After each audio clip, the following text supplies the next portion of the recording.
Assalamualaikum warahmatullahi wabarakatuh. Welcome back to my channel di Ferdi Pena ya. Nah, malam hari ini kita akan melanjutkan edukasi candlestick technical analysis di part atau di episode yang kelima. Kalau kemarin kita sudah mulai bicara mengenai tekanan dan dorongan, kemudian di candlestick konfirmasi itu seperti apa, yang kuat dan yang nggak kuat itu gimana, yang sempurnanya gimana. Sekarang waktunya kita masuk ke cara kerja atau pola candlestick. Ya, namanya pola itu pasti ada metode ya. Jadi nggak sekedar kalian menghafal candlestick itu satu persatu, karena itu hal yang sangat tidak mungkin ya. Memang kita banyak banget bisa menjumpai beberapa macam nama-nama candlestick di file-file PDF yang banyak beredar di Google, dan selama ini gue selalu ingatkan jangan mempelajari candlestick dari situ ya, karena di situ tuh bikin puyeng aja ya. Lalu bagaimana caranya? Jadi setelah teman-teman mempelajari tekanan dan dorongan, saatnya ini kita masuk ke pola candlestick teknikalnya atau candlestick technical analisisnya. Bagaimana? Tentunya candlestick itu dia tidak bisa bersifat tunggal, kecuali kita bermain di durasi-durasi 1 menit, 2 menit, 3 menit. Tapi di sini kan kita bermainnya ini benar-benar dengan durasi yang cukup panjang. Jadi nggak bisa mengandalkan satu candlestick aja. Jadi nggak bisa bermain dengan satu candlestick. Nah, maka dari itu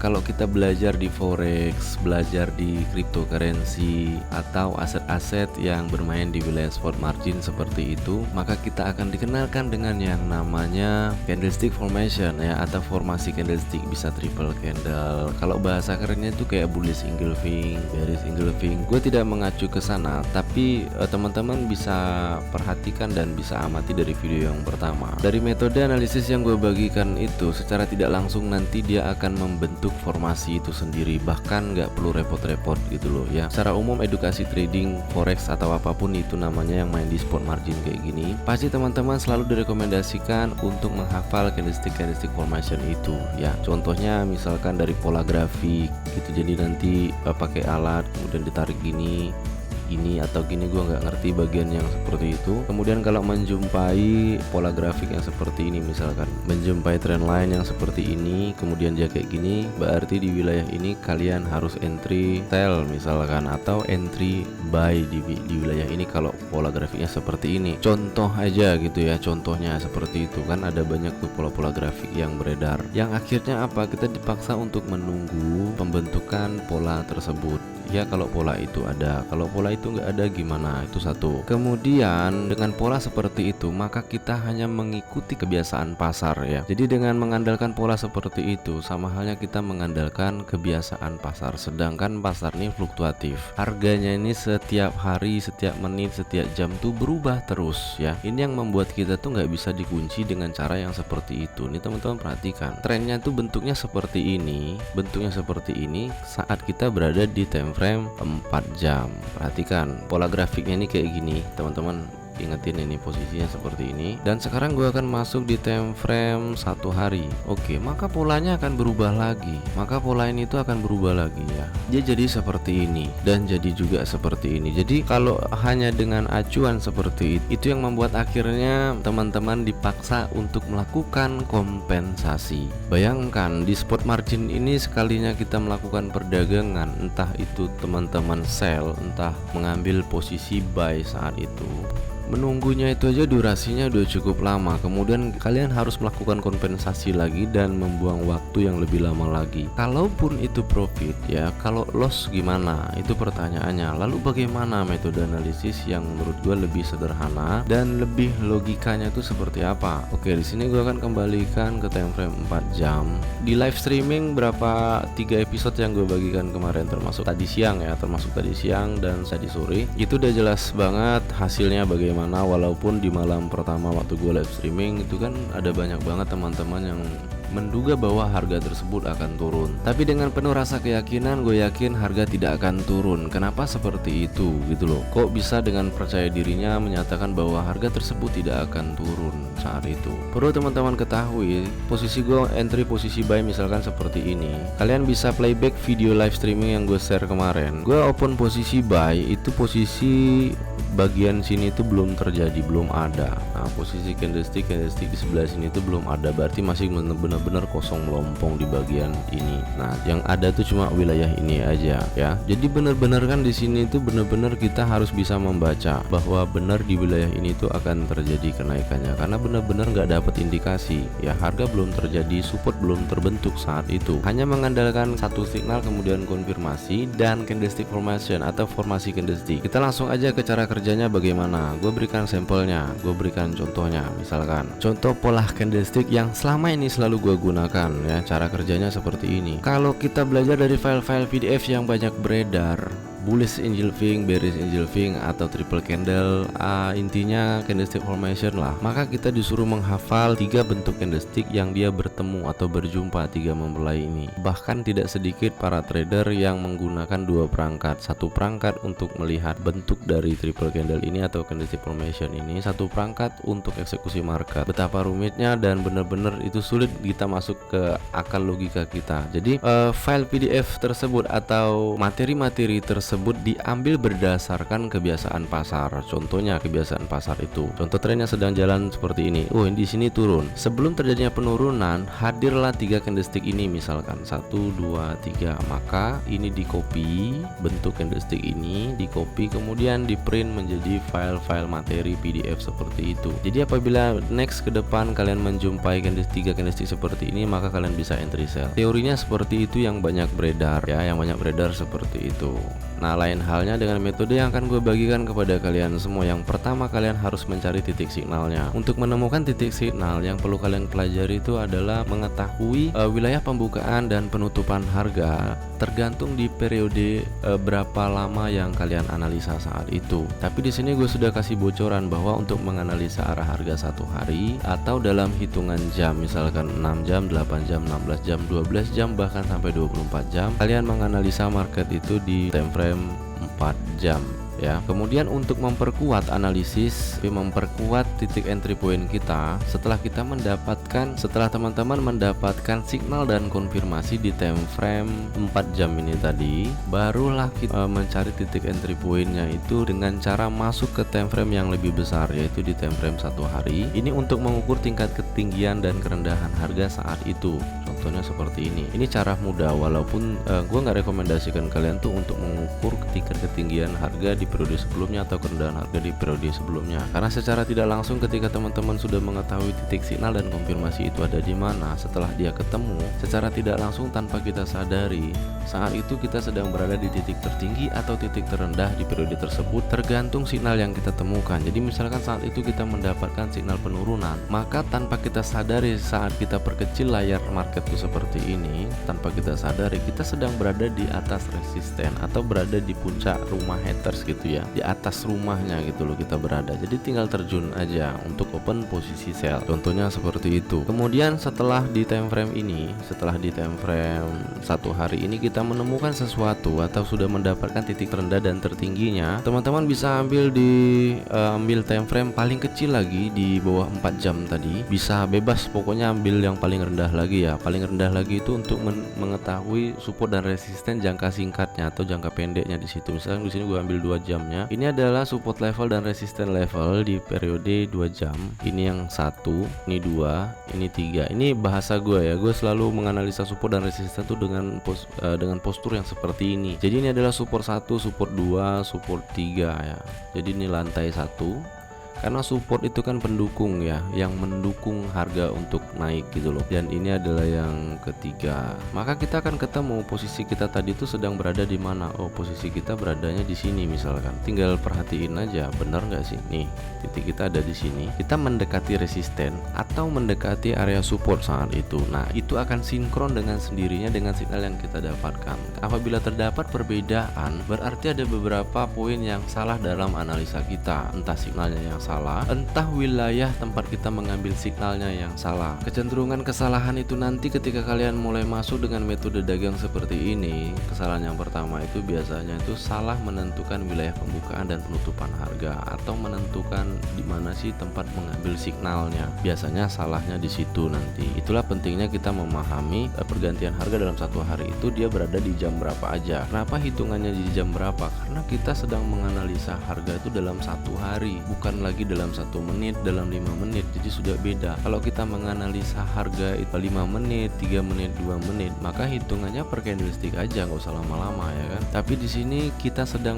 menganalisa harga dalam waktu 1 hari gitu loh. Nah, di posisi seperti ini, satu candlesticknya ini terbentuk dalam waktu 1 hari. Bayangkan, satu candlestick ini 1 hari, 7 candlestick ya 7 hari berarti. Nah, kebayang nggak posturnya seperti itu? Jadi kan ini cukup luar biasa. Sekarang kita masuk lagi ke time frame 4 jamnya tadi. Nah, time frame 4 jam ini menandakan satu candlestick ini pembentukannya dengan durasi 4 jam.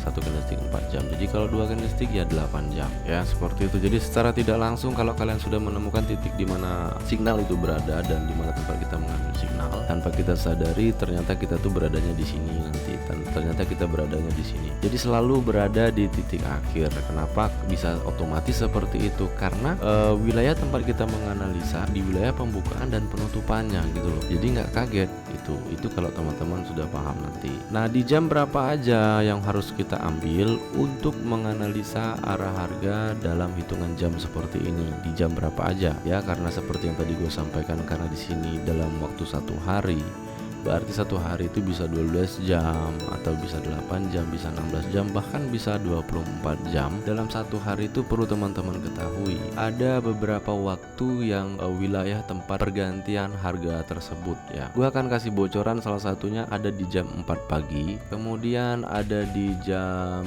8 pagi, jam 4 pagi sampai jam 8 pagi itu ada ya, jam 4 pagi sampai jam 8 pagi. Nah, sekarang bagaimana cara eksekusinya? Misalkan gini, kalian mengambil signal itu di jam 4 pagi, maka kamu harus entry-nya itu di jam 4 sore nanti. Jadi 1 kali 12 jam gitu loh. Atau kalau itu mungkin terlalu lama ya, jadi bisa ambil per 8 jam. Nah, kurang lebih seperti itu untuk penjelasan di part yang kelima ini ya. Jadi kurang lebih seperti itu. Tentunya kalau kita kembali lagi ke pola candlestick itu kalau kita bermain di wilayah seperti ini, dia tidak bisa tunggal atau tidak bisa menganalisa dengan satu candlestick aja. Maka dari itu gue berikan sampelnya, misalkan di sini signal, kalian mendapatkan satu signal, kemudian kalian mendapatkan sebuah konfirmasi, kemudian kalian butuh yang namanya titik entry point. Nah, titik entry point itu nanti ditentukan setelah kalian menyadari bahwa ketiga candlestick ini adalah candlestick formation atau formasi candlestick ya. Gue udah berikan berapa kali itu sejak awal channel ini berdiri, udah gue sampaikan bahwa triple candle itu adalah pertemuan antara double candle dan single candle.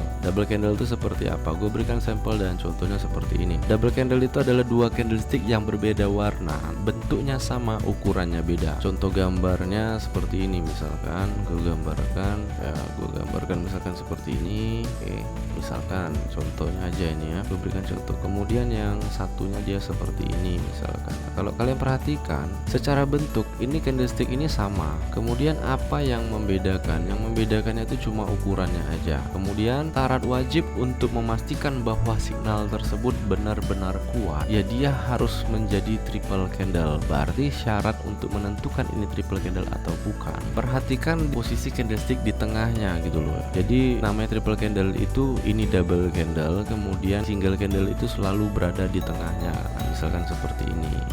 Nah, ini adalah triple candle. Ada nggak sampel market? Yuk kita coba cek di aset yang sedang berjalan ini. Ini tidak terlalu sempurna tapi kurang lebih seperti ini ya. Ini adalah triple candle. Oke, ini dan ini adalah double candlenya, dan ini adalah single candlenya. Paham sampai sini ya? Nah, kemudian setelah kalian menjumpai ini, barulah kalian analisa yang mana namanya tekanan, yang mana namanya dorongan ya. ini untuk di signalnya. Oke, signalnya itu misalkan menggunakan hukum tekanan. Berarti tekanan pada bullish atau bearish di sini itu tidak berpengaruh ya untuk bermain di spot margin seperti ini. Mau dia hijau, mau dia merah itu tidak berpengaruh. Kemudian baru kita ambil ke konfirmasinya. Oke, misalkan dia terkonfirmasi, barulah kalian analisa yang namanya single candle-nya. Setelah kalian menganalisa single candle-nya baru eksekusi. Nah, apa yang dianalisa dari single candle tersebut? Yang kalian analisa dari single candle tersebut adalah sifat, bentuk, karakter serta jenisnya. Jadi misalkan doji ini kan banyak pahamnya ya.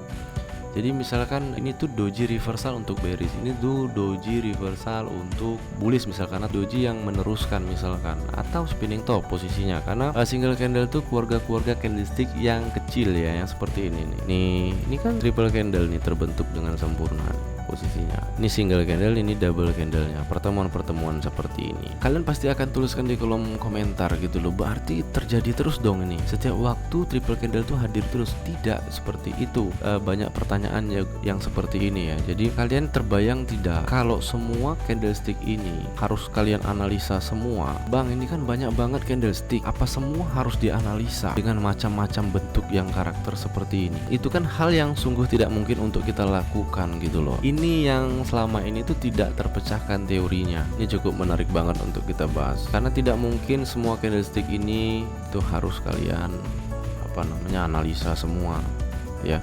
Ada banyak jenis karakter sifat dari candlestick ini. Contoh kosongnya lah, ini contoh awam banget misalkan ya. Ini contoh aja, contoh aja. Misalkan ini berdasarkan yang umum nih, misalkan yang banyak digunakan dari buku-buku file-file PDF yang banyak beredar tentang pengertian candlestick. Soalnya kan ada pengertian candlestick Marubozu bullish, itu menunjukkan akan kuat naik, bahwa ternyata terjunnya bebas banget. Nah, itu kan pemahaman yang kosong ya. Kenapa gue bilang kosong? Anggap aja ini Marubozu bearish misalkan. Pengertiannya Marubozu bearish ini akan intensitas bearish itu cukup mendominasi. Jadi penurunan harga tuh bakal kuat banget. Jadi kayak strong bearish gitu ya posisinya. Itu cukup sulit untuk kita artikan. Apa mungkin langsung terjadi penurunan di sini? Enggak juga ya. Jadi enggak mungkin langsung terjadi penurunan. Diikuti lagi dengan candlestick ini, diikuti lagi dengan candlestick doji seperti ini. Makanya enggak akan pernah ada habisnya. Tapi bisa kalian perhatikan kalau kalian analisa satu persatu candlestick ini, maka semuanya itu enggak ada yang kejadian di situ.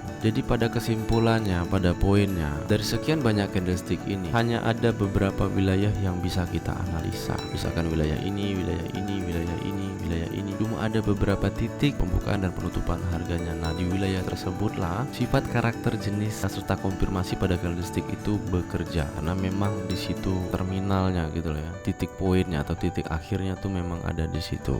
Nah, kurang lebih seperti itu sedikit penjelasan dari materi candlestick technical analysis yang gue bagikan malam hari ini di part yang kelima atau di episode yang kelima ini. Besok kita lanjut di episode yang keenam untuk lebih memperjelas di mana sih wilayah pembukaan dan penutupan harga di jam 4-nya itu bagaimana analisanya sampai jam 12 dan seterusnya.